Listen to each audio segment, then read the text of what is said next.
അമ്പലത്തിലെ ഉത്സവം കഴിഞ്ഞാൽ നമ്മൾ നേരെ പോകുന്നത് അമ്മയുടെ നാട്ടിലെ ഉത്സവത്തിനാണ്. അമ്മയുടെ നാടെന്ന് പറയുന്നത് എട്ടിക്കവരെയാണ്. അപ്പോൾ ഇപ്രാവശ്യം ഉത്സവമല്ല, പൂരമാണ് അവിടെ നടക്കുന്നത്. അപ്പോൾ തലേ ദിവസം നമ്മുടെ അമ്പലത്തിൽ ഉത്സവമുണ്ട്, നമുക്ക് പോകാൻ പറ്റിയില്ല. അപ്പോൾ കുടമാറ്റം എല്ലാം മിസ്സായിട്ടുണ്ട്. അപ്പോൾ ഞങ്ങൾ പിറ്റേന്ന് പോയി. പൂരമൊക്കെ കഴിഞ്ഞതുകൊണ്ട് അതിൻ്റെ ക്ഷീണത്തിലായിരുന്നു എല്ലാവരും. വലിയ തിരക്കൊന്നും ഇല്ലായിരുന്നു. പക്ഷേ അന്ന് വൈകിട്ട് തന്നെ കെട്ടുകാഴ്ചകളുണ്ടായിരുന്നു. പൂരത്തോടനുബന്ധിച്ച് അവിടെ പുതിയ സ്റ്റേജൊക്കെ ഉണ്ടായിരുന്നു കേട്ടോ.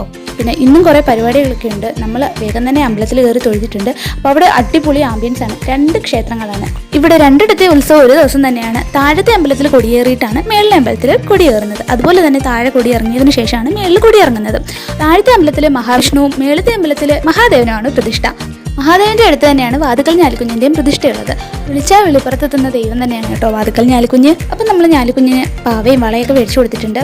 അപ്പം നമ്മൾ അമ്പലത്തിൽ നിന്ന് തൊഴുതിറങ്ങി കഴിഞ്ഞ് പൂരപ്പറമ്പിൽ ഇതൊക്കെ പതിവാണല്ലോ. അങ്ങനെ നമ്മൾ അവിടെ നല്ലൊരു ചില്ലറ ഐറ്റംസ് ഒക്കെ വാങ്ങിയിട്ട് ഇറങ്ങിയിട്ടുണ്ട്. ഇത്രയേ ഉള്ളൂ നമ്മുടെ വീഡിയോ. അപ്പം നമ്മുടെ ചാനൽ ഒന്ന് സബ്സ്ക്രൈബ് ചെയ്ത് സപ്പോർട്ട് ചെയ്യാൻ മറക്കല്ലേ.